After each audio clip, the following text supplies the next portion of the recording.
After all, for years it was criticised for being too plasticky by many, probably including myself.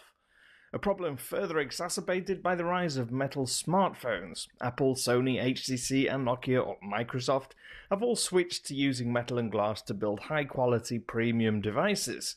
Eventually, Samsung caved to the pressure and its new flagship finally has the materials and build quality to match its position on the market. When the design was finally leaked, it was compared to the iPhone 6, so I couldn't resist but to put them side by side and see just how similar they are. And also to compare it to the best metal-framed phone Samsung already has on the market, the Galaxy Note 4. But first up, the iPhone. Let's start with the obvious, that bottom edge. Many have mocked it as being identical to the iPhones, and yes, there are similarities, but there are also some key differences. Firstly, Samsung's machined speaker grill holes. The S6 has 2 rows of 5 and the iPhone has 1 row of 6. Samsung's also has 2 plastic antenna gaps which are missing on the iPhone. And although the overall device thickness is 0.1mm thinner than the iPhone 6, Samsung's metal frame is clearly thicker and on the right and left edges takes on a different shape with its sculpted flat edge. Both phones have pill-shaped volume buttons. iPhones are recessed into the frame and closer together. On the right edge, both have their power and sleep key and metal SIM tray. But you'll notice that the iPhone's is placed much higher up the frame than Samsung's. And if we turn our attention to the back, and it's clear so evidently that these are 2 completely different phones. Samsung's is all glass with its camera and LED setup placed in the center. iPhone is all metal with the camera placed in the top left corner. And if you thought Apple's protruding camera was bad, you should see the Samsung's. It's practically a mountain, and from the front, both phones again look distinct from each other. Samsung's brand name is prominent and the device is noticeably wider and taller than the iPhone. Its home button is a completely different shape too, although both now use a similar method of scanning fingerprints using the sensor. And for those wanting specifics in dimensions, the iPhone 6 is 5.3mm narrower than the S6 at 138.1mm wide. And at 67mm tall, it's almost 3mm shorter.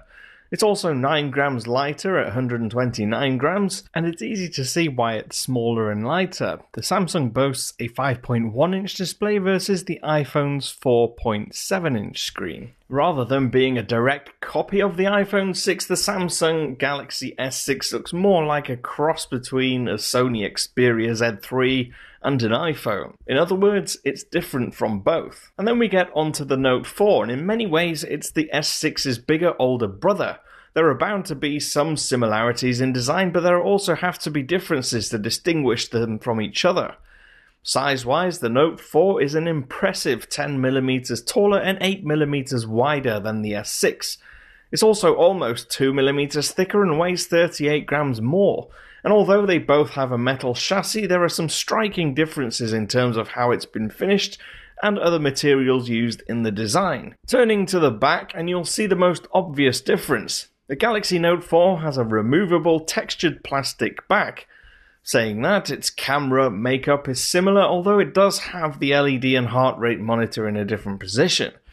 Also different to the S6, the Note 4's loudspeaker is placed on the back and not on the bottom edge. Comparing the metal frames, the differences are clear. The Note 4's is much flatter and features curves around the ports and more angular sculpting on the sides. Its corners aren't as rounded and its edges are shiny and chamfered.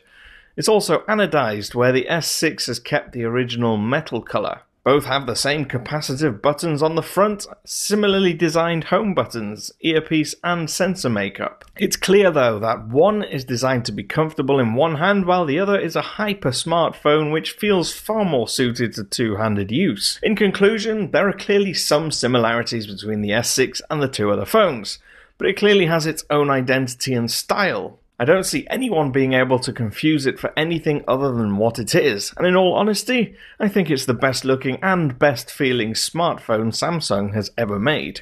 I've been Cam, I'm at phonedog_Cam on Twitter. You can ask me questions, give me suggestions, thoughts, anything like that on there, and you can use the comments in the section down below. And please do give a thumbs up and subscribe to our channel if you like what we make, and I will see you again soon.